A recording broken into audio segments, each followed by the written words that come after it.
Hello everyone, कैसे हैं आप सब। आई होप सब लोग बहुत अच्छे होंगे। सबकी पढ़ाई लॉकडाउन में अच्छे से चल रही होगी। हम लोगों का हमेशा से ये प्रयास रहा है कि लॉकडाउन के बावजूद भी जितने भी हमारे स्टूडेंट्स हैं जो हम लोगों को देखते हैं उनकी पढ़ाई अच्छे से चल सके, क्योंकि एक दिन ये भी लॉकडाउन ख़त्म हो जाएगा और हम लोग पाएंगे कि हम अपने एग्ज़ाम्स के बहुत नज़दीक हैं। इसलिए जो हमारी तैयारी है वो हमको हमेशा से उसको कंटिन्यू करना है। ऐसा नहीं कि लॉकडाउन के चलते हम अपने पढ़ाई को रोक कर बैठ जाएं। और पढ़ाई कैसे कंटिन्यू रह पाएगी, आप लोग हमारे चैनल के थ्रू, हमारे वीडियोस के थ्रू आप लोग अपनी स्टडीज़ को कंटिन्यू कर सकते हैं। अब आज के लेक्चर में हम लोग एक नए टॉपिक की शुरुआत करेंगे। ये बहुत इंपॉर्टेंट टॉपिक है। पूरे कैलकुलस में अगर देखें तो ये कैलकुलस का जिसको कहते हैं base, it is base of the calculus. तो इसको ठीक से पढ़ना है और अगर ये टॉपिक आपका ठीक से कंप्लीट हो जाता है तो पूरे कैलकुलस में आई थिंक कहीं भी ज़्यादा आपको परेशानी नहीं होगी। ठीक है, तो आज का हम अपना टॉपिक स्टार्ट करते हैं। आज का हमारा टॉपिक है functions, relation and function. Relation and functions, ये टॉपिक हम लोग पढ़ने वाले हैं। इसका नाम है रिलेशन एंड फंक्शन। आप लोगों ने क्लास 11th में ये पढ़ा है रिलेशन एंड फंक्शन। मैंने आप लोगों को 11th में भी पढ़ाया है। ऑल्दो ये चैप्टर आपको 12th में भी रिपीट करना है। यहाँ भी हम लोगों को रिलेशन एंड फंक्शंस पढ़ना होता है। तो रिलेशन तो मैंने 11th में पढ़ा दिया है, फिर भी एक बार उसको हम लोग रिवाइज कर लेंगे। रिलेशंस को एक बार पूरे ठीक से हम लोग रिवाइज कर लेंगे ताकि जो हमारा आगे फंक्शंस पढ़ना है वहाँ पर कोई दिक्कत ना हो, क्योंकि रिलेशन से ही फंक्शन निकलता है। तो आप कह सकते हैं कि रिलेशन का ही एक सबसेट है फंक्शन। अब सबसेट कहने का मतलब क्या है, तो सबसेट, सुपरसेट, पावर सेट, ये हमने सेट्स में पढ़ा है। क्लास 11th में सेट्स था, वहाँ हमने ये सब पढ़ लिया है। फिर भी अगर कुछ लोगों का सेट्स नहीं पढ़ा हुआ है, मैं ये मानकर चलता हूँ कि कुछ लोगों ने सेट्स नहीं पढ़ा होगा, कुछ लोगों ने रिलेशन नहीं पढ़ा होगा, तो एक बार हम सब कुछ स्टार्टिंग से इन शॉर्ट डिस्कस कर देंगे ताकि जिनका सेट्स नहीं पढ़ा हुआ है उनको भी दिक्कत ना हो, जिनका रिलेशन नहीं पढ़ा हुआ है उनको भी दिक्कत ना हो, सब लोग एक साथ चले। ठीक है, तो हम स्टार्टिंग से आपको बिल्कुल बता रहे हैं, जीरो से। तो आइए हम सीखते हैं सेट्स के बारे में। सबसे पहले जो हम जान रहे हैं कि सेट्स कहते किसको है। सेट किसको कहेंगे, तो सेट को हम बोल सकते हैं अ well defined collection of objects. इसको हम सेट्स बोलते हैं। अब well defined collection of objects को क्या बोलेंगे, सेट्स बोलेंगे। अब ये well defined collection of objects क्या होता है, सपोज करो एक सेट ए अगर हम बोलते हैं फेवरेट एक्टर्स, एक हम सेट ए अगर हम बोलना चाहते हैं कि फेवरेट एक्टर्स का, तो क्या ये सेट होगा, सोचिए। अगर हम भी बोलते हैं ऑल नेचुरल नंबर्स, सोचना है आपको कि क्या ये जो सेट ए है वो सेट्स होगा, सेट बी जो है क्या वो सेट्स होगा, जो सी लिख रहा हूं क्या मैं सेट्स होगा, योर फेवरेट क्रिकेटर।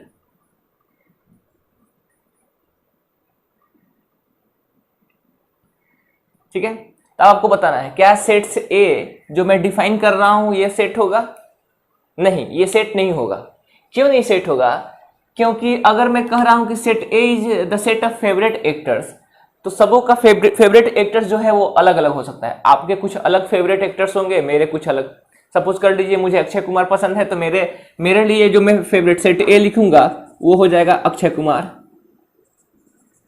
वो हो जाएगा अजय देवगन, वो हो जाएगा सलमान। इस तरह से कोई दूसरा व्यक्ति जो सेट ए लिखेगा अगर आपके अकॉर्डिंग, तो आपको कोई अलग, रणबीर कपूर पसंद है तो रणबीर कपूर, ऋतिक रोशन पसंद है तो ऋतिक रोशन, सो ऑन। तो ये सबों के लिए क्या है, अलग अलग पसंद है, सबका पसंद क्या है, अलग अलग है। तो ये सेट ए जो हमारा है सेट्स नहीं होगा। ये ए जो है ये सेट को डिनोट नहीं करता है, क्योंकि ये सबों के लिए अलग अलग होगा फेवरेट एक्टर्स का लिस्ट। लेकिन अगर बात करें बी, ऑल नेचुरल नंबर्स, तो बाबू ये ऑल नेचुरल नंबर्स आप किसी से भी पूछ लें, आप इंडिया में पूछें, पाकिस्तान में पूछें, आप वर्ल्ड में कहीं भी जाकर अगर कहते हैं नेचुरल नंबर, एक ऑल नेचुरल नंबर का सेट्स बनाएं, तो सारे लोग जो है क्या बनाएंगे, 1 2 3 एंड सो ऑन। तो सबका सेट यही होगा। तो set B is a set, इसको सेट बोल सकते हैं क्योंकि it is a well defined collection of objects. ये डिफाइंड है, ये डिफाइंड नहीं है, ये सबों के लिए अलग अलग होगा। उसी तरह से बात करें set C, set of favourite cricketers, तो ये आप समझ गए होंगे कि सर ये भी सेट नहीं होगा, क्योंकि सबके अलग अलग मतलब क्रिकेटर्स जो है फेवरेट है। मेरे हो सकता है कि मुझे धोनी पसंद है, कोहली पसंद है, किसी को कोई और पसंद है। तो ये जो है सेट सी सेट नहीं, मतलब सी सेट नहीं होगा। तो सेट्स के लिए क्या होना चाहिए? It is a well defined collection of objects जो किसी भी परिस्थिति में बदल ना सके। मेरे लिए भी वही रहे, आपके लिए भी वही रहे, किसी तीसरे आदमी के लिए भी वही रहे। तो इसको हम लोग बोलते हैं सेट्स। ठीक है। और बहुत इंपॉर्टेंट चीज जो मैंने आप लोग को बताया था, natural number is a subset of whole numbers. Whole numbers are the subset of integers. Integers are the subset of rational number. Rational numbers are the subset of real number and real numbers are the subset of complex number. ये hierarchy मैंने आप लोगों को sets में बता रखा है, फिर भी ध्यान दीजिए। नेचुरल नंबर जो है होल नंबर का सबसेट है, इसको बोलते हैं, ये डिनोट करता है सबसेट्स को, ये डिनोट करता है सबसेट्स को। सबसेट्स क्या होता है मैं अभी आगे बता दूंगा, फिर भी मैं आपको समझने के लिए बता दूं। सबसेट का मतलब होता है एक पार्ट, एक टुकड़ा। जैसे अगर मैंने एक सेट ए लिखा 1 2 3 4, तो इसका सबसेट क्या हो सकता है? A1 इसका सबसेट होता है, 1 ले लें, एक पार्ट ले लो। A2 इसका सबसेट हो सकता है, एक पार्ट ले लो किसी भी तरह से। A3 इसका एक सबसेट हो सकता है। मतलब इसमें से चुन चुन कर जो डिफरेंट आप सिलेक्शंस करेंगे इसको सबसेट बोलते हैं। थोड़ी देर के लिए समझ लीजिए। तो होल नंबर का ही एक पार्ट है नेचुरल नंबर। उसी तरह से इंटीजर का पार्ट है होल नंबर, क्योंकि इंटीजर क्या होता है? 0 1 2 3 4 5 6 और 0 के पीछे -1 -2 -3 ये सब कुछ होता है, लेकिन होल नंबर उसका एक पार्ट है। ये हो जाएगा 0 1 2 3 4 5 6। नेचुरल नंबर उसका एक पार्ट है, 0 हटा देंगे 1 2 3 4 5 6। ये हो गया रेशनल नंबर। इस क्यू से रेशनल नंबर को डिनोट करते हैं, कंफ्यूज मत होइएगा। ये है आपका रेशनल नंबर्स और इसको बोलते हैं रियल नंबर्स। इसको क्या बोलते हैं? Real numbers. आर से रियल नंबर को डिनोट करते हैं। और रियल नंबर किसका सेट है कह सकते हैं? सबसेट है कॉम्प्लेक्स नंबर का। जैसे अगर हम लिखें 7, तो इसको बोलेंगे ए भी एक कॉम्प्लेक्स नंबर है, इसको बोलेंगे प्योरली रियल कॉम्प्लेक्स नंबर। मैंने आप लोगों को बताया है कॉम्प्लेक्स नंबर में कि x प्लस आई वाई के फॉर्म में किसी भी कॉम्प्लेक्स नंबर को डिनोट करते हैं। ये हमारा कॉम्प्लेक्स नंबर को डिनोट करने का तरीका हो गया। x को क्या बोलते हैं? Real part. और y को क्या बोलते हैं बच्चों? इसको बोलते हैं इमेजनरी पार्ट। ठीक है। तो मैंने बताया था कि अगर इमेजनरी पार्ट आपका 0 हो गया, इमेजनरी पार्ट 0 हो गया तो ये खत्म, इमेजनरी पार्ट 0 तो ये खत्म, बचेगा x। इसको बोलेंगे प्योरली रियल कॉम्प्लेक्स नंबर। और अगर ये रियल पार्ट 0 हो गया तो ये बचेगा केवल y वाला पार्ट, तो इसको बोलेंगे प्योरली इमेजनरी कॉम्प्लेक्स नंबर। तो दोनों ही कॉम्प्लेक्स नंबर होगा। तो इसीलिए इन टोटलिटी अगर बात करें तो दुनिया का पूरा नंबर जो है वो कॉम्प्लेक्स नंबर है। उसी का एक पार्ट है रियल नंबर, रियल नंबर का एक पार्ट है रेशनल नंबर, रेशनल नंबर का एक पार्ट है इंटीजर्स, इंटीजर्स का एक पार्ट है होल नंबर, होल नंबर का एक पार्ट है आपका नेचुरल नंबर। तो इस हायरार्की को आप लोग याद रखिएगा, ये बहुत इंपॉर्टेंट हायरार्की है। ठीक है। इसको इरेज करता हूं मैं। अब बात करते हैं ऑपरेशंस ऑन सेट्स की। ऑपरेशंस ऑन सेट्स, सेट्स पर हम क्या क्या ऑपरेशंस अप्लाई कर सकते हैं या होता है? सबसे पहला होता है intersection, intersection of two sets. दूसरा आपके पास हो जाएगा यूनियन ऑफ सेट्स। तीसरा आपके पास क्या हो जाएगा? Difference of set, difference of set. आपके पास चौथा क्या हो जाएगा? Complement, complement. उसके बाद आपके पास नेक्स्ट क्या हो जाएगा? Cross product, cross product. तो सेट्स में हम लोग कुछ ऑपरेशन जो सामने है इस तरह का ऑपरेशन हम लोग परफॉर्म करते हैं। ये भी मैंने आप लोगों को पहले बता चुका है। इंटरसेक्शन ऑफ सेट्स या यूनियन करेंगे, डिफरेंस निकालेंगे, कॉम्प्लीमेंट निकालेंगे या फिर क्रॉस प्रोडक्ट निकालेंगे। ये क्या है इसको हम एक बार एक्सप्लेन करते हैं। देखिएगा एक एग्जांपल की मदद से समझते हैं। हमारे पास एक सेट है A 1 3 4 5 6, एक सेट है B 2 4 6 8 और एक यूनिवर्सल सेट है U 1 2 3 4 डॉट डॉट डॉट कहाँ तक 10 तक। यूनिवर्सल सेट ये हो गया, ठीक है। सेट ए सेट बी और ये हमारे पास यूनिवर्सल सेट है जिसमें हम लोग जिससे कंपेयर करेंगे। अब देखिए अगर हमसे पूछता है इंटरसेक्शन, इंटरसेक्शन को डिनोट करने के लिए सिंबल ही ऐसा। तो अगर आपसे कोई पूछे इंटरसेक्शन ए इंटरसेक्शन बी बताओ क्या होगा, ए इंटरसेक्शन बी निकालना है बाबू।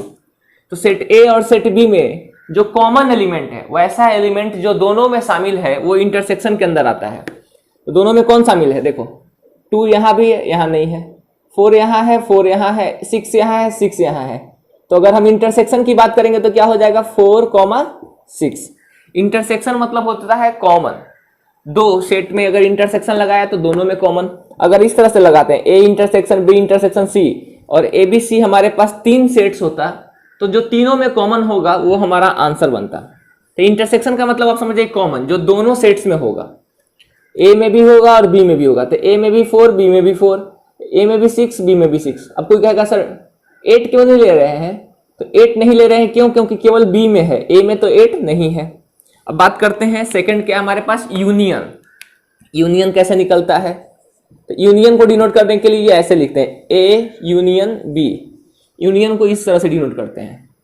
यूनियन सेट्स क्या होता है, दो सेट का यूनियन कैसे निकालेंगे, तो टोटल ए और बी को आपस में मर्ज करा दो, इस दोनों को एक साथ इंक्लूड करके एक नया सेट तैयार करो। तो उसमें क्या होगा 1 2 3 4 5 6 और 8, ये हमारा यूनियन हो गया।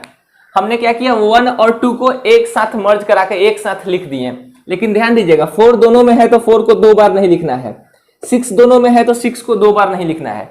किसी सेट में एक क्वांटिटी या एलिमेंट को रिपीट करने का कोई मतलब नहीं होता है। ऐसा नहीं कि 4 2 बार है तो यहाँ 4 2 बार लिख देंगे। मैं बोल रहा हूं जैसे हमारे पास एक सेट है ए 1 2 2 3 3 3, मैं पूछूं कितने एलिमेंट्स हैं, how many elements are there in set A, तो आप बोलेंगे 1 2 3, 3 ही एलिमेंट है। ये रिपीट करने का कोई मतलब नहीं होता है। किसी सेट के अंदर एलिमेंट्स का रिपीटेशन करने का कोई मतलब नहीं होता है। तो कितने एलिमेंट्स हैं, 3 एलिमेंट्स हैं। नंबर ऑफ एलिमेंट कितने हो गए 3। इस तरह से जो लिख रहा हूं इसको बोलते हैं कार्डिनल नंबर, इसको बोलते हैं cardinal number of a set.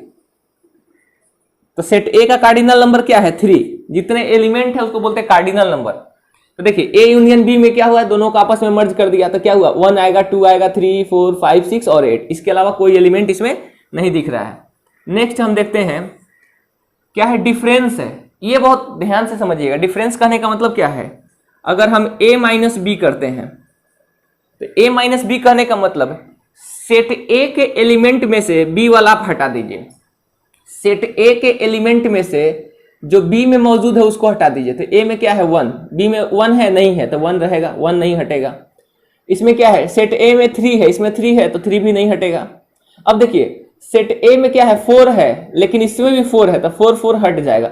5 इसमें है लेकिन इसमें नहीं है तो 5। 6 सेट A में है लेकिन सेट B में भी है तो 6 हट जाएगा। कहने का मतलब है A में से B वाले को निकाल देना है, सेट A से B वाला जो है निकाल देना है, जो पार्ट कॉमन है मतलब जो B में भी मौजूद हो उसको हटाएंगे। A में हमारे पास टोटल 5 एलिमेंट है 1 3 4 5 6, B में 4 एलिमेंट है। अब देखिए A वाले में से जो B में भी मौजूद है वैसा एलिमेंट जो B में भी मौजूद है और वह A में भी है उसको आप हटा दिए। तो दोनों में 4 था तो 4 निकल गया, 6 था तो 6 निकल गया, तो 4 और हमने 6 को हटा दिया तो क्या बचा 1 3 5, तो इसको बोलेंगे A माइनस बी। सिमिलरली अगर आपसे कोई पूछे B माइनस ए तो इसका उल्टा B माइनस ए कहने का मतलब B वाले में से A वाले को हटाकर B का बचा हुआ पार्ट, सेट B से सेट A को आप निकाल दीजिए। तो B में हमारे पास 2 है लेकिन क्या इसमें 2 है, A में तो 2 नहीं है तो 2 नहीं निकलेगा। अब देखो B में 4 है और A में भी 4 है तो 4 निकल जाएगा। B में 6 है A में भी 6 है तो 6 भी निकल जाएगा, नहीं रहेगा। 8 यहाँ है लेकिन यहाँ 8 नहीं है तो 8 यहाँ पे लिखा जाएगा। अब आप समझ गए होंगे कि B माइनस ए कहने का मतलब सेट B में से सेट A को आपको हटा देना है। वैसा एलिमेंट जो सेट B का भी है और सेट A का भी है उसको हमने हटा दिया। 4 दोनों में था 4 हट गया, 6 हट गया, तो बी का बचा हुआ एलिमेंट क्या हो गया 2 और 8, इसको बोलते हैं हम लोग डिफरेंस। अब बात करते हैं कॉम्प्लीमेंट ऑफ सेट। अब देखिए 4th नंबर में हम बात करते हैं कॉम्प्लीमेंट ऑफ सेट। तो कॉम्प्लीमेंट कहने का मतलब ए डैश हो गया ए का कॉम्प्लीमेंट। तो ए डैश कहने का मतलब इसको हम ऐसे भी कह सकते हैं, यूनियन सेट में से सेट ए को माइनस कर दीजिए, मतलब ये पूरा सेट है हमारे पास, ठीक है। इसमें से यदि ए वाला हटा देंगे तो क्या बचेगा, तो बचेगा हमारे पास 2, 1 3 4 5 6 हटा दिया तो क्या बचेगा 2 7 8 9 10, ये हो गया ए का कॉम्प्लीमेंट। मतलब ए को छोड़कर जो बच गया हमारे पास यूनियन सेट में वो हमारा ए डैश हो गया। सिमिलरली बी का कॉम्प्लीमेंट बी डैश, ये भी होता है यू माइनस बी, मतलब इसमें से बी वाला निकाल दो तो क्या बचेगा हमारे पास, बी डैश क्या हो जाएगा 1 बचेगा, 3 बचेगा, 5 बचेगा, 7 बचेगा, 9 बचेगा और 10 बचेगा। देखिए ना ये 4 है, ये कितना हो गया 6 है, 10 हो गया टोटल। ये बी डैश हो गया बी का कॉम्प्लीमेंट। तो कॉम्प्लीमेंट निकालने का तरीका क्या है, ए डैश ए का कॉम्प्लीमेंट निकालना है तो ए का जो एलिमेंट है उसको यू में से आप निकाल दो, अलग कर दो। ये पूरा यूनिवर्सल सेट है, यूनिवर्सल सेट से हमने सेट ए को हटा दिया, जो बच गया वो ए का कॉम्प्लीमेंट। उसी तरह से बी का कॉम्प्लीमेंट निकालने के लिए क्या करते हैं, यूनिवर्सल सेट से बी के एलिमेंट को निकाल दिए, जो बच गया वो बी का कॉम्प्लीमेंट, तो ये हमारे पास कॉम्प्लीमेंट हो गया, ठीक है। अब हम बात करते हैं क्रॉस प्रोडक्ट कैसे निकालते हैं, ठीक है। क्रॉस प्रोडक्ट को निकालने के लिए हम सीखते हैं, लेकिन हमारे पास चूंकि ये स्पेस नहीं है तो मैं इसको डिलीट करूंगा, इसको नोट कर लीजिए, स्क्रीनशॉट ले लीजिए। अब सीखते हैं हम लोग क्रॉस प्रोडक्ट। हम लोग सीखना है हम लोगों को क्रॉस प्रोडक्ट ऑफ 2 सेट्स, ठीक है। 2 सेट का भी क्रॉस प्रोडक्ट निकलता है और 3 सेट्स का भी क्रॉस प्रोडक्ट निकलता है। मैंने आपको सब सेट्स में सिखाया है, फिर भी मैं दोबारा रिपीट कर रहा हूं, ठीक है। ये सीखना है, लेकिन इससे पहले एक चीज आता है ऑर्डर्ड पेयर। इससे पहले मैं एक चीज बता दूं, ऑर्डर्ड पेयर आपने कोऑर्डिनेट ज्योमेट्री में भी पढ़ा होगा कि एक स्पेसिफिक ऑर्डर जिसको यूनिवर्सली हम लोग फॉलो करते हैं, ठीक है, ग्लोबली उसको फॉलो किया था। Ordered pair x, y, ordered pair x, y कहने का मतलब ये कभी भी y, x के बराबर नहीं होगा। ऑर्डर्ड पेयर x, y कहने का मतलब हमेशा जो पहला कैरेक्टर है या पहला एलिमेंट है इसको पहले लिखेंगे और दूसरा एलिमेंट जिस ऑर्डर में है इसी ऑर्डर को ग्लोबली आपको फॉलो करना है। जैसे कोऑर्डिनेट में आपने सीखा होगा, किसी पॉइंट का कोऑर्डिनेट बताते हैं 2,3, तो ये वाला जो आपका होता है x कोऑर्डिनेट होता है और ये वाला जो आपका होता है y कोऑर्डिनेट होता है, तो एक स्पेसिफिक ऑर्डर्ड पेयर को फॉलो करते हैं, ठीक है ना। ऑर्डर्ड पेयर ये हो गया। इसी तरह से ऑर्डर्ड ट्रिपलेट होता है, जैसे वेक्टर में हम लोग फॉलो करते हैं x, y, z, या फिर 3 डायमेंशनल ज्योमेट्री में फॉलो करते हैं, ऑर्डर्ड ट्रिपलेट होता है। तो पर्टिकुलर ऑर्डर पहले x लिखा जाएगा, फिर y लिखा जाएगा, फिर z लिखा जाएगा, उसको आपको रुइन नहीं करना है, उसी को फॉलो करना है। उसको आपको मतलब रुइन मतलब इधर से नष्ट नहीं करना है, मतलब ऐसा नहीं कि पहले x लिख दिए और फिर z लिख दिए, इसको इसी ऑर्डर को फॉलो करना है। ऐसा नहीं कि पहले x लिख दो फिर z लिख दो फिर y लिख दो, नहीं, ये गलत है। आपको इस ऑर्डर को ही फॉलो करना है। इसको बोलते हैं ऑर्डर्ड ट्रिपलेट, चूंकि 3 है इसको बोलेंगे ऑर्डर्ड पेयर, पेयर माने 2 होता है, ठीक है। तो ये हमारे पास ऑर्डर्ड पेयर हो गया। अब हम बात करते हैं क्रॉस प्रोडक्ट ऑफ 2 सेट्स की। तो जैसे देखो हमारे पास एक सेट दिया है A 1 2 3, हमारे पास एक सेट दिया है B A, B, 2 एलिमेंट है। सेट A में कितने एलिमेंट है, 3 एलिमेंट है। सेट B में कितने एलिमेंट है, 2 एलिमेंट है। अब यदि हमको निकालना है A क्रॉस B निकालना है, दोनों का क्रॉस प्रोडक्ट, तो एक एलिमेंट A का एक एलिमेंट B का, 1A 1B 2A 2B 3A 3B, 6 element हो गया। 1A 1B 2A 2B 3A 3B, ये हमारे पास हो गया A क्रॉस B। तो इसमें हमने ऑर्डर्ड पेयर को फॉलो किया है। देखिए पहले A है फिर B है, तो ये ऑर्डर्ड पेयर में पहले A वाला एलिमेंट फॉलो होगा और उसके बाद जो कहीं भी है B वाला एलिमेंट है, इसीलिए मैंने बता दिया ऑर्डर्ड पेयर। तो A क्रॉस B कहने का मतलब A को क्रॉस कराइए B के साथ, इस तरह से। A का एलिमेंट क्या है 1 2 3 और क्रॉस B का एलिमेंट बाद में लिखो A B, तो इसको 1A 1B 2A 2B, उसी प्रकार 3A 3B। टोटल कितने एलिमेंट हो गए, टोटल नंबर ऑफ एलिमेंट 6 हो गए। तो इसको हमने बोला क्या, क्रॉस प्रोडक्ट, अगर हम बात करें number of elements in A cross B, इसको ऐसे डिनोट करते हैं number of elements in A cross B. और कितना एलिमेंट है इसको, ये पूरा अब एक एलिमेंट होगा, एक एलिमेंट, दो element, 3 4 5 6, total number of element कितने हैं? 6 हैं। How many elements are there? Total number of elements 6 है। इसी को बोलते हैं कार्डिनल नंबर। इसी को क्या बोलते हैं हम लोग? इसी को बोलते हैं कार्डिनल नंबर। ठीक है, cardinal number A cross B का क्या है? इस सेट का कार्डिनल नंबर अगर कोई पूछे तो क्या है? तो 6 बताएंगे। तो ये टोटल नंबर ऑफ एलिमेंट्स हमने निकाल लिया। अगर कोई पूछे टोटल नंबर ऑफ एलिमेंट्स कैसे निकला, तो देखिए अगर हम बात करें तो कार्डिनल नंबर ए का कितना है? Cardinal number of set A कितना है? 3 था। Cardinal number of set B कितना है? 2 है।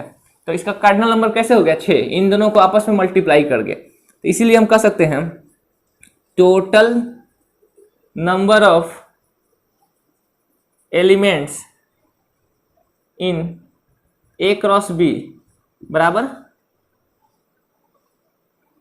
Number of elements in A into number of elements in B. That is, अगर आपसे कोई पूछे number of elements A cross B में कितना होगा, तो बोलेंगे नंबर ऑफ एलिमेंट्स ए में जितना होगा into number of elements B में जितना होगा। ये हमारे पास कार्डिनल नंबर निकालने का एक तरीका निकल गया। ठीक है ना। तो इस तरह से हम दो सेट्स का क्रॉस प्रोडक्ट करते हैं। ये ए क्रॉस बी है। अगर कोई आपसे पूछ दे कि सर बी क्रॉस ए बताइए, अगर किसी ने आपसे पूछ दिया कि सर बी क्रॉस ए बताइए क्या होगा, तब बी वाला पहले होगा A1 A2 A3 B1 B2 B3। ये आपके पास हो जाएगा A1 A2 A3 B1 B2 B3। ठीक है बच्चों, ये हमारे पास हो गया बी क्रॉस ए। अगर कोई पूछे number of elements in B cross A क्या है, number of elements in B cross A क्या है? 6। निकालने का तरीका क्या हो गया? Number of elements in B cross A is equal to कह सकते हैं number of element in B into number of elements in A. ठीक है ना, इंटू कर दो इस तरह से डॉट देकर। तो ये हमारे पास हो गया। इसमें भी 6 एलिमेंट होगा, लेकिन इसमें ऑर्डर्ड पेयर को ध्यान दीजिएगा। इसमें बी वाला पहले आया है, ए वाला बाद में आया है। बी का एलिमेंट जो है वो पहले आया है और ए का एलिमेंट जो है वो बाद में आया है। ठीक है, तो ये पूरा हमारा एक एलिमेंट हुआ। ध्यान दीजिएगा, ये पूरा हमारा एक एलिमेंट हुआ। इसको नोट कर लीजिए, मैं इसको इरेज करता हूं। एक और चीज जरा ध्यान दीजिएगा, हमने लिखा अपने पास अभी ए क्रॉस बी लिखा था। 1A 1B 2A 2B 3A 3B। जरा ध्यान दीजिएगा, हमारे पास सेट ए क्या था? सेट ए है 1 2 3। सेट बी क्या है? A, B। अगर कोई आपसे पूछे कि बताइए 1, A क्या सेट ए से बिलोंग करता है, 1, A क्या सेट ए से बिलोंग करता है, तो इसका मतलब होता है ये कोई एलिमेंट है जो क्या सेट ए का मेंबर है। तो सेट ए में ऐसा कोई एलिमेंट है? नहीं है। अगर आपसे पूछा जाए 1, A क्या ए क्रॉस बी से बिलोंग करता है, ए क्रॉस बी से बिलोंग करता है, मतलब अभी ये एक सेट है। ए क्रॉस बी में देखिए तो कोई एलिमेंट 1, A है क्या? 1, A इज एन एलिमेंट, तो यस बिलोंग करता है। अगर कोई आपसे पूछे क्या 2 बिलोंग्स टू सेट ए, 2 जो है क्या सेट ए से बिलोंग करता है, तो देखिए तो 2 बिलोंग करता है, सही। अगर कोई पूछे आपसे ए बिलोंग्स टू सेट बी, क्या ये ऐसा है? तो नहीं, ये बिलोंग नहीं करेगा। क्यों नहीं करेगा? ये जब हमने कर्ली ब्रैकेट लगा दिया तो यह अपने आप में एक छोटा सा सेट हो गया। ये ए अगर केवल बिना, जैसे ये 2 लिखा है, तो इस तरह से किसी एलिमेंट को डिनोट करते हैं। लेकिन अगर हम इसमें कर्ली ब्रैकेट लगा देंगे तो यह एक इंडिपेंडेंट सेट हो जाएगा जिसमें केवल एक एलिमेंट है 2। तो उसी प्रकार हमने यहाँ पे कर्ली ब्रैकेट दे दिया, तो अब यह एलिमेंट ए नहीं रहा, यह एक छोटा सा सेट हो गया। तो यह बी का मेंबर है? नहीं, बी का यह एलिमेंट नहीं है। यह बी का सबसेट हो सकता है, एलिमेंट नहीं होगा। अगर हम ऐसे करते हैं कि set A is a subset of B, तब ये सही होता। इसका सबसेट है, मतलब सबसेट कहने का मतलब अभी बताएंगे हम। इसका एक सबसेट हो सकता है लेकिन इसका मेंबर नहीं हो सकता। उसी तरह से अगर कोई पूछे 1, B belongs to A cross B, बताइए क्या यह ए क्रॉस बी से बिलोंग करेगा? नहीं। ये अंदर वाला जो है वो एलिमेंट तो भले ही ए क्रॉस बी में है, लेकिन चूंकि हम उसको एक सेट के फॉर्म में कर दिए तो यह अब एलिमेंट नहीं रह गया, यह एक सेट हो गया। तो ये कुछ एलिमेंट्स देखो, ए क्रॉस बी के कुछ एलिमेंट को हमने उठा के एक सेट बना लिया, तो यह सबसेट होगा। मतलब ये वाला देखो, इतना पोर्शन देखिएगा क्या है, ये ए क्रॉस बी का कुछ एलिमेंट है, तो यह बिलोंग करेगा ए क्रॉस बी से। लेकिन जैसे ही हम इसको एक सेट बना लेंगे फिर ये बिलोंग नहीं करेगा, ये सबसेट हो जाएगा ए क्रॉस बी का। इसको क्या बोलने लगेंगे? सबसेट बोलने लगेंगे। सबसेट का मतलब होता है इस सेट का एक टुकड़ा काट के उसको सेट बना लो, इस सेट्स का एक टुकड़ा काट के उसको सेट बना लो, ठीक है ना। तो अगर कोई एलिमेंट को बिलोंग करना हो, अगर कोई तुमसे पूछे क्या A belongs to A cross B, A cross B में कहीं पर कोई एलिमेंट ए है क्या? नहीं। इसमें 1 कॉमा ये एक एलिमेंट है, ये दूसरा एलिमेंट है, ये तीसरा एलिमेंट है, ये चौथा एलिमेंट है, पांचवा एलिमेंट है, छठा एलिमेंट है, ठीक है ना। 6 ही एलिमेंट है। अब अलग अलग तोड़ के कोई पूछे कि क्या बताओ, तो 1 belongs to A cross B, तो 1 दिख रहा है लेकिन इसका एलिमेंट थोड़े है, एलिमेंट का सब एलिमेंट है, वो एलिमेंट नहीं है, तो ये नहीं होगा, गलत जवाब है। अब बताइए क्या B is an element of set B? हाँ देखिए, सेट बी में 2 एलिमेंट है और भी, तो ये सही है। 3 इज अ सब एलिमेंट ऑफ ए, ये भी सही है। देखिए 3 इसका एक एलिमेंट है। तो आई थिंक आप समझ गए होंगे कब एलिमेंट होगा कब नहीं होगा, ठीक है ना। इसको इरेज करता हूं। अब हम बात करते हैं नंबर ऑफ सबसेट्स की। नंबर ऑफ सबसेट्स, या सबसेट्स होता क्या है और कितना सबसेट होता है, इसकी बात करते हैं। जैसे हमारे पास एक एलिमेंट है 1,2, एक एलिमेंट है सेट ए, इसमें 2 एलिमेंट है 1,2, तो इसका कितना सबसेट होगा? तो देखो इसका सबसेट लिखते हैं। एक इसका सबसेट होगा केवल 1 ले लो, एक सेट बना दो केवल 2 ले लो, एक सेट 1,2 और एक एम्प्टी सेट। इसका टोटल हमारे पास 4 सबसेट होगा। देखिए सबसेट कहने का मतलब इसके एलिमेंट्स को आप डिफरेंट तरीके से अरेंज कर दीजिए। एक बार हमने केवल 1 को लिया, एक बार हमने केवल 2 को लिया, एक बार हमने दोनों को लिया और एक बार हमने एम्प्टी सेट ले लिया, 5 को ले लिया एम्प्टी सेट। तो यह इसका टोटल कितना सबसेट हो गया? टोटल सबसेट्स 4, 4 सबसेट हो गया। एक बार और समझिए, हमारे पास मान लीजिए एक बार है 1, 2, 3, हमारे पास एक दूसरा सेट है सेट ए 1, 2, 3, इसमें 3 एलिमेंट है, तो इसका पूरा सबसेट लिखिए।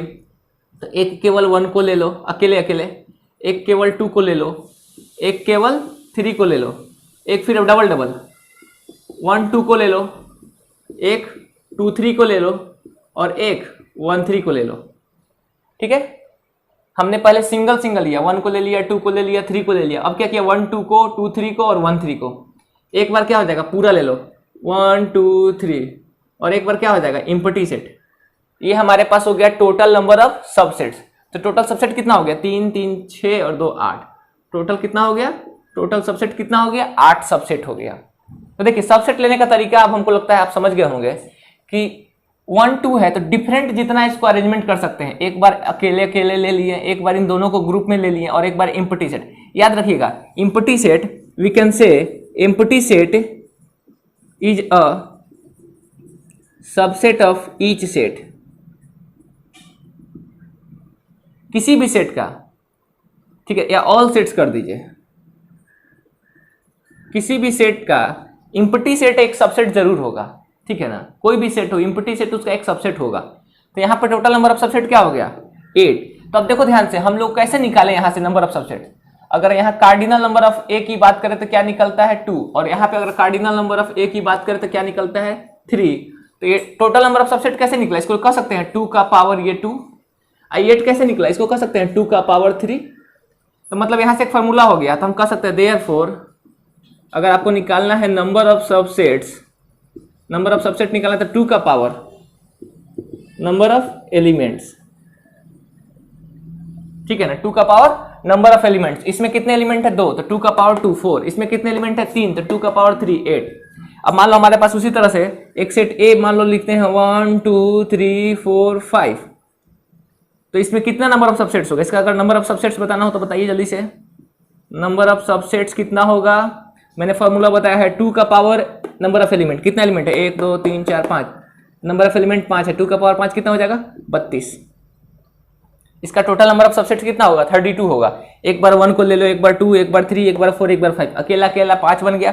डबल डबल 1 2 2 3 3 4 और 4 5 और 1 5, यहाँ भी 5 बन गया। उसके बाद ट्रिपल ले लो, 1 2 3 2 3 4 3 4 5 1 2 4 1 3 4, इस तरह से करके आप डिफरेंट अरेंजमेंट्स करेंगे, टोटल 32 अरेंजमेंट होगा। ठीक है ना? तो ये हमारा हो गया सबसेट्स निकालने का तरीका। ठीक है, इसको नोट कर लीजिए। अब देखिए, हमारे पास एक सेट ए लेते हैं, अगर हम 1 2 3 3 एलिमेंट। ठीक है, एक सेट बी लेते हैं, ए कॉमा बी, जो हमने पहले लिया था। तो ए क्रॉस बी, अगर इन दो क्रॉस प्रोडक्ट का सेट निकाले तो क्या होगा? 1a 1b 2a 2b 3a 3b, इनके क्रॉस प्रोडक्ट का हमने एक सेट निकाल लिया। ए हमारे पास एक एलिमेंट है, सेट है, बी हमारे पास एक सेट है, तो ए क्रॉस बी भी हमारे पास अब एक सेट चला है। देखिए, जो क्रॉस प्रोडक्ट निकालते हैं ना, यह भी एक सेट ही होता है। अब अगर आपसे कोई पूछे, यहां देखिए, number of elements in A, cardinal number ए का क्या है? 3, कार्डिनल नंबर बी का क्या है? 2। उसी प्रकार cardinal number A cross B set का क्या होगा? 6। कैसे 6 आया आपको मालूम है? 2 × 3 6 हो गया।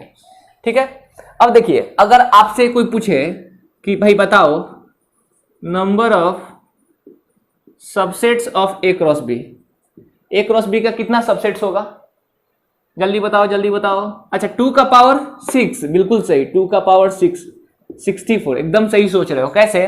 मैंने बताया है कि ए क्रॉस बी जो सेट है, इसमें टोटल नंबर ऑफ एलिमेंट्स कितने हैं आप निकाल लो। ए क्रॉस बी जो सेट है उसमें टोटल नंबर ऑफ एलिमेंट्स कितने हैं? 6। तो 2 का पावर नंबर ऑफ एलिमेंट होता है 6, टोटल क्या आ गया हमारे पास? 64। मतलब इसका अगर लिखने चले हम तो 64 इसका जो होगा वह सबसेट होगा। अगर हम बात करते हैं, एक दो लिख के देखें। पहला सबसेट केवल 1a ले लो, दूसरा सबसेट 1b ले लो, ये अंदर ब्रैकेट देना मत भूलिएगा। तीसरा आप 1a ले लो, 1b ले लो। चौथा इसी तरह से क्या हो जाएगा? 1a 1b 2a 2b, इसी तरह से सोवन बहुत सारा चलता जाएगा। इस तरह से करते करते करते करते करते एक समय में R64 लिखेंगे हम, एक समय में 64वां लिखेंगे। ये मान लो इम्पिटी सेट भी होगा, इसको इंक्लूड करके 64 होगा, समझिएगा। एक ये हमारे पास पहला सबसेट हो गया, दूसरा सबसेट, तीसरा, चौथा, पांचवा, छठा, सातवां, आठवां, नौवां, इस तरह से करके टोटल कितने सबसेट होंगे? 64, जिसमें एक हमारे पास 5 इंक्लूड होगा, एक हमारे पास 5 इंक्लूड होगा, और एक हमारे पास ये पूरा भी इंक्लूड होगा, एक हमारे पास ये पूरा भी इंक्लूड होगा, जिसको R आप 63 कह सकते हैं, क्योंकि सबसेट में आपको मालूम है एक बार ये सेट भी आता है और एक बार 5 भी आता है। तो ये टोटल नंबर ऑफ सबसेट्स हो गया, ये टोटल नंबर ऑफ सबसेट्स हो गया। अगर हम बात करें कितना सबसेट होगा टोटल, तो ये 64 सबसेट्स। कितना सबसेट हो गया? 64 सबसेट्स। और इसी को हम रिलेशन बोलते हैं। These all are called relations. मतलब हम कह सकते हैं इसको 64 सबसेट की जगह पे हम कह सकते हैं these are relations, these are total number of relations from set A to set B. ये total number of relation set A से सेट बी में है। टोटल नंबर ऑफ रिलेशन क्या हो गया? 64 रिलेशन। मतलब अगर हमारे पास इस तरह का कोई एक सेट है ए क्रॉस बी, तो इसमें टोटल नंबर ऑफ रिलेशंस कितना एस्टेब्लिश कर सकता है? 64 रिलेशंस एस्टेब्लिश कर सकता है। अब यहां से हमको रिलेशन का आइडिया मिलना शुरू हो गया कि भाई रिलेशन कहते किसको हैं। हम सेट के बाद रिलेशन में पहुंच गए, तो रिलेशन हमने कहा किसको? तो हम कह सकते हैं ये सबसेट है किसका? ए क्रॉस बी का। तो हम कह सकते हैं कि relation is defined from set A to set B as it is a subset of A cross B.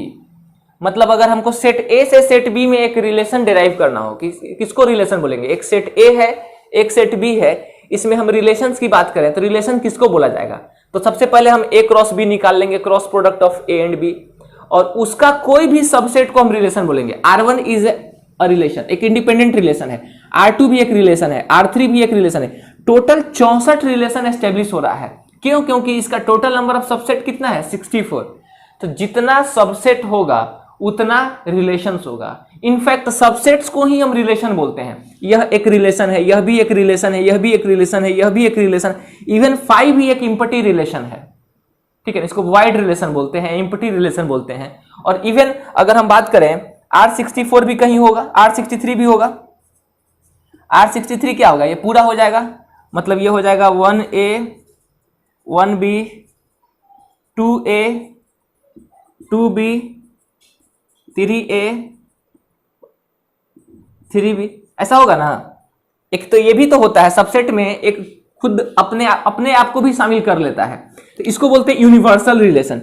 इसको क्या बोलते हैं? इसको बोलते हैं यूनिवर्सल रिलेशन। इसको बोलते हैं यूनिवर्सल रिलेशन। इसको क्या बोलते हैं? Empty relation. इसको क्या बोलते हैं? Empty relation. आगे जाके हम बताएंगे आपको रिलेशन का 3 special classification, identity relation, empty relation और यूनिवर्सल रिलेशन। तो यूनिवर्सल रिलेशन एक खुद ब खुद अपने आप को शामिल कर लिया, मतलब A cross B is an universal relation of A and B। अगर वो पूरा खुद ब खुद एक रिलेशन में अपने आप को शो करता है तो इसको यूनिवर्सल रिलेशन बोलेंगे। 5 अगर होगा तो इसको बोलेंगे इम्पटी रिलेशन। अगर 5 सबसेट को उठाते हैं और पूछेंगे कैसा रिलेशन है तो इम्पटी रिलेशन। तो अब रिलेशन का आपको थोड़ा बहुत माइंड में ग्राफ बनने लगा होगा, तो इसको नोट कर लीजिए, फिर रिलेशन हम स्टार्ट करते हैं। अब देखिए बात करते हैं रिलेशंस की। अब हम पहुंच गए रिलेशंस में। इसी के बाद फिर रिलेशन सेट से हमने रिलेशन को रिलेट कर दिया, रिलेशन से अब हम आगे फंक्शन को भी रिलेट कर देंगे। अब रिलेशंस की बात करते हैं। तो रिलेशंस क्या होता है? हम कह सकते हैं it is a subset of A cross B। ठीक है, it is a subset of A cross B। A cross B का एक सबसेट है। If number of elements in A बराबर M and number of elements in B बराबर N, then total number of relations from A to B बराबर क्या हो जाएगा? 2 का पावर mn हो जाएगा। क्योंकि जितना नंबर ऑफ सबसेट होता है उतना ही नंबर ऑफ रिलेशंस होता है। जितना नंबर ऑफ सबसेट होगा उसको रिलेशन बोलते हैं। इसको मैपिंग से सीखते हैं, एरो डायग्राम और मैपिंग से सीखते हैं इसको। सेट रिलेशन को मैपिंग भी बोलते हैं, ठीक है ना। से रिलेशन का एक दूसरा नाम है मैपिंग। जैसे सपोज करिए हमने बोला R is a relation from A to B, ऐसा लिखा रहेगा। इसको बोलते हैं, इसको पढ़ते हैं R is a relation from A to set B। एक हमारे पास सेट A का मैपिंग है और एक सेट B है, ठीक है ना।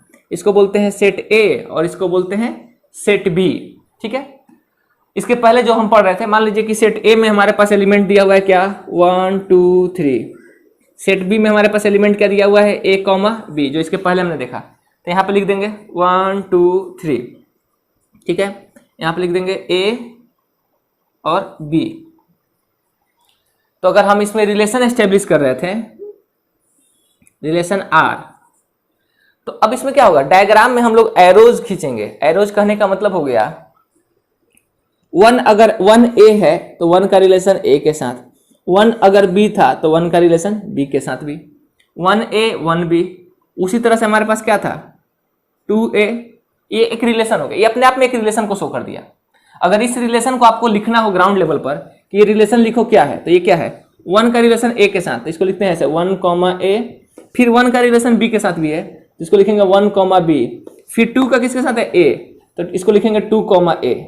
ये एक रिलेशन हो गया R1। सपोज करो ये एक रिलेशन हो गया R1 हमारे पास। तो ध्यान से देखो कि जो अभी पुराना वाला सेट अपने पास था उसका एक सबसेट है कि नहीं, उसका एक सबसेट है ना, उसका एक टुकड़ा है ना, तो ये एक रिलेशन हो गया। उसी तरह से अगर मान लो इसमें 3 को भी B से मिला देंगे तो भी एक रिलेशन हो जाएगा। इस तरह से हमने कर दिया। तो एक और आगे बढ़ जाएगा इसमें 2A के बाद क्या हो जाएगा 2A के बाद कॉमा 3B है ना, तो 3B एक रिलेशन हो गया। अभी एक रिलेशन है, ठीक है ना। ये मान लो R2 रिलेशन हो जाएगा। तो रिलेशन यही इसी को बोलते हैं। अब मान लो हमने 3 को A से भी मिला दिए, 2 को भी B से मिला दिए, तो एक रिलेशन को ही शो करेगा। डिफरेंट रिलेशंस बनता जाएगा। तो इस एरो डायग्राम की मदद से हम टोटल 64 रिलेशन बना सकते हैं। कैसे कि total number of elements in A cross B अगर निकालना हो इससे तो क्या होगा, इसकी मदद से यहाँ पे number of elements in A में कितना है 3, यहाँ पे अगर बात करें number of elements in B में कितना है 2, तो number of elements in A cross B क्या हो जाएगा 3 क्रॉस 2 6। देयरफॉर अगर कोई पूछे टोटल नंबर ऑफ रिलेशंस कितना हो जाएगा 2 का पावर 6, 64 रिलेशन। जितना नंबर ऑफ सबसेट्स होता है, कितना सबसेट होगा ए क्रॉस बी में कितना एलिमेंट 6, तो इसका सबसेट क्या होगा 2 का पावर 6 64, तो इसमें टोटल नंबर ऑफ रिलेशंस भी 64 ही होगा। तो इस तरह से हम 64 एरो डायग्राम खींच सकते हैं अलग अलग, तो ठीक है। उसमें से यह एक है, ठीक है, इसको बोलते हैं एलिमेंट या इसको बोलते हैं डोमेन सेट। इसको आप क्या बोल सकते हैं डोमेन, और इसको बोलते हैं कोडोमेन सेट, ठीक है ना। अब ध्यान दीजिएगा 1 का इसको बोलते हैं इमेज, 1 का इमेज अगर कोई पूछे क्या है तो 1 का इमेज ए, 1 का इमेज बी भी है, तो इसको बोलते हैं इमेजेस। 1 का इमेज कोई पूछा आपसे कि 1 का इमेज बताओ इस मैपिंग में क्या है, तो 1 का इमेज क्या है ए और 1 का इमेज क्या है बी। उसी तरह से कोई पूछा आपसे कि 2 का इमेज बताइए क्या है, तो 2 का इमेज क्या हो जाएगा ए, 3 का इमेज क्या हो जाएगा बी।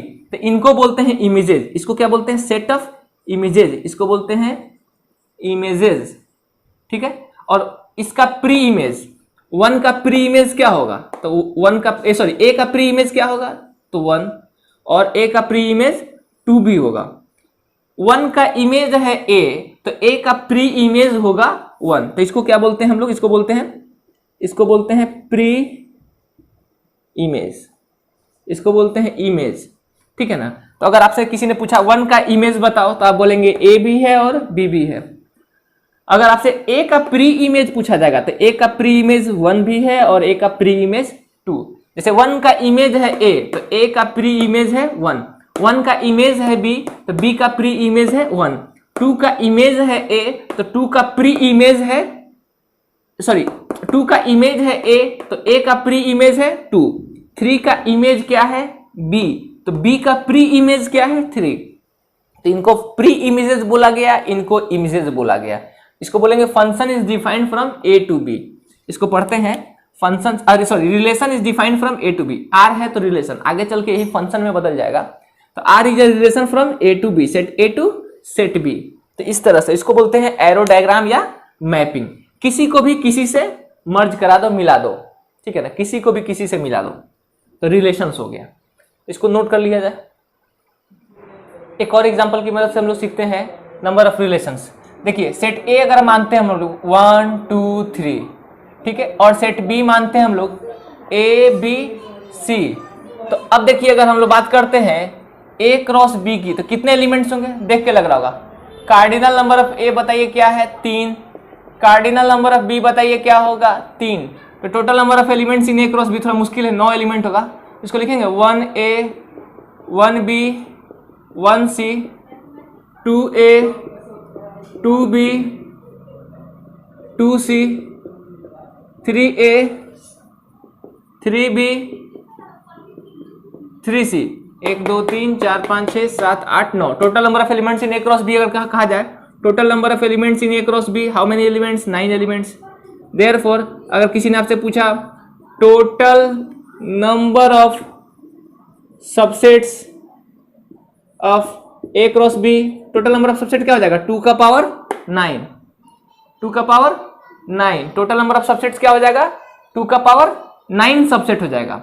देयरफॉर अगर किसी ने पूछा total number of relations from A to B 2 का पावर 9।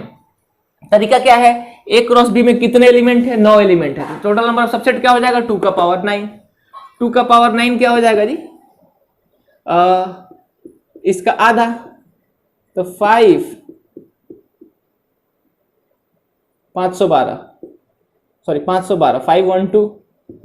512 ये हो गया टोटल नंबर ऑफ रिलेशंस और टोटल नंबर ऑफ सबसेट्स।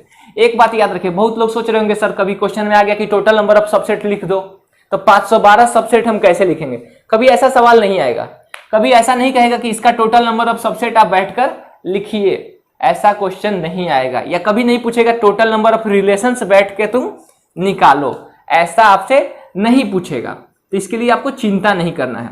अब देखिए इसमें से 1-2 रिलेशंस की अगर बात करते हैं तो हमारे पास इस तरह का कुछ एरो डायग्राम होगा। सेट ए में क्या है 1 2 3, सेट बी में क्या है अपने पास ABC, ठीक है। ये अपने पास सेट ए है, ये अपने पास सेट बी है, इसके बीच में हमारे पास रिलेशन R होल्ड करता है।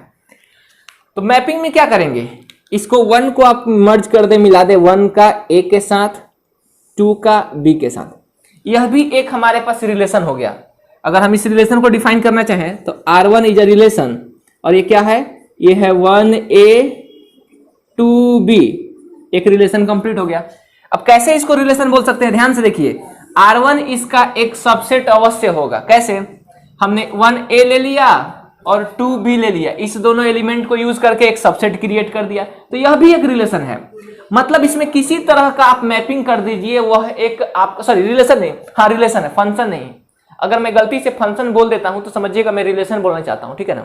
तो अगर किसी भी तरह का हमने मैपिंग कर दिया तो सॉरी वह एक रिलेशन को दिखाएगा। 1 को A के साथ मिला दो, 2 को B के साथ, 3 को C से भी मर्ज करा दो, 3 को आप चाहेंगे तो C से भी, ये भी एक रिलेशन हो गया। 3C इसमें और बढ़ जाएगा आपका, इसमें और आपका क्या बढ़ गया 3C, देखिए ना ध्यान से 3C भी अवेलेबल है, तो यह भी एक सबसेट होगा। एरो डायग्राम 1 को B से भी कर दो, 1 को A से भी कर दो, तो वह भी एक रिलेशन होगा। जैसे मान लो ना, इस तरह से अगर हम करते हैं 1 2 3, आइए क्या है ABC, तो आप 1 को A से मिला दो, 1 को B से मिला दो और 1 को C से मिला दो, तो यह भी एक रिलेशन हो जाएगा बाबू, एक रिलेशन को शो कर रहा है। देखो ना, अगर ये रिलेशन लिखेंगे R2 तो क्या हो जाएगा 1A 1B 1C, यही है ना 1A 1B 1C, देखो 1A 1B 1C, यह एक रिलेशन है। इसी तरह से 2 को भी मिला देंगे 2A 2B 2C, 3A 3B 3C, तो रिलेशन हो जाएगा। तो रिलेशन के लिए बस आप एरो डायग्राम किसी भी तरह से कर दीजिए। ये बोलेंगे इमेज, 1 का इमेज A का प्री इमेज 1, 2 का इमेज B का प्री इमेज 2, 3 का इमेज C का प्री इमेज 3। इसको मैंने बार बार मैं बोल रहा हूं, इसको क्या बोलेंगे प्री इमेज, और इसको क्या बोलेंगे इमेज। तो इसको नोट कर लिया जाए। अब बात करते हैं आइडेंटिटी रिलेशन की। आइडेंटिटी रिलेशन की मैं बताया था ना, रिलेशंस को 3 कैटेगरी में डिवाइड कर सकते हैं, मतलब 3 स्पेशल टाइप। यूनिवर्सल रिलेशन मैंने बता दिया था, कोई रिलेशन खुद के साथ रिलेशन शो कर दे। Empty relation, phi is an empty relation. और एक बचता था आइडेंटिटी रिलेशन, मैंने वहां जिक्र किया था कि बोला था मैं बाद में बताऊंगा। तो आइडेंटिटी रिलेशन क्या होता है देखिएगा, कह सकते हैं every set is related to itself, ठीक है।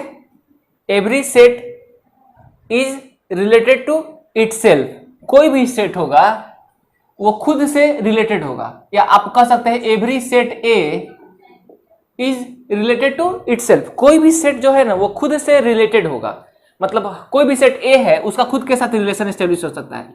सपोज कर ले, हम मान लेते हैं लेट ए हमारे पास कोई सेट है 1 2 3, तो अगर ए का ए के साथ रिलेशन लेंगे, लेकिन वो भी किस तरह का रिलेशन, अगर हम ए क्रॉस ए की बात करें बाबू ध्यान से देखो, तो इसमें 9 एलिमेंट होगा। क्या होगा 1 1 1 2 1 3 2 1 2 2 2 3, आगे हो जाएगा अपने पास 3 1 3 2 3 3। ये हमारे पास हो गया 1 2 3 4 5 6 7 8 9, ये ए क्रॉस ए हो गया। तो ए क्रॉस ए में कुछ ऐसे भी एलिमेंट रिलेशन है जो इस तरह से है 1 1 2 2 3 3, इसी को बोलते हैं आइडेंटिटी रिलेशन। जब कोई सेट ए खुद के साथ रिलेट होता है, every set A is related to itself, ये तो हम जान चुके हैं कि कोई भी सेट का रिलेशन खुद ब खुद अपने साथ भी हो सकता है। मतलब सेट ए अगर हमारे पास दिया है तो ए क्रॉस ए भी हम लिख सकते हैं, और यदि हमने ए क्रॉस ए लिख दिया तो इसमें अगर उस तरह का डुप्लेट वाले अगर एलिमेंट्स को पकड़ते हैं जैसे 1 1 2 2 3 3, तो ये जो रिलेशन आपको शो कर रहा है R1 वो कैसा रिलेशन होगा, इसी को बोलते हैं बच्चों आइडेंटिटी रिलेशन। इसी को बोलते हैं हम आइडेंटिटी रिलेशन। एक R1 हो गया, मान लो ये रिलेशन 1 हो गया, एक रिलेशन 2 भी तो हो सकता है केवल 1 1, एक रिलेशन 3 भी हो सकता है केवल 2,2। एक रिलेशन 4 भी तो हो सकता है, केवल 3,3। इसी तरह से बहुत सारा है। एक रिलेशन 1 2 3 4 5 भी तो हो सकता है, ये हो जाएगा 1,1 और 2,2। एक रिलेशन 6 भी तो हो सकता है, R6 क्या हो सकता है 2,2 और 3,3। एक रिलेशन अगला भी तो हो सकता है, R7 भी तो हो सकता है, क्या हो सकता है ये 1,1 और 3,3। मतलब इस तरह से काफी सारा रिलेशन होल्ड कर गया, ठीक है ना। इस तरह से हमारे पास काफी सारा, और सब क्या है, जितना भी आप देख रहे हैं यह सारा आइडेंटिटी रिलेशन को दिखाता है, ठीक है ना। A क्रॉस A में 9 एलिमेंट टोटल है, तो 9 एलिमेंट है, तो अगर हम इन जनरल इसका टोटल नंबर ऑफ सबसेट निकालें, अगर A क्रॉस A का नंबर ऑफ रिलेशंस अगर निकालना चाहें, नंबर ऑफ रिलेशंस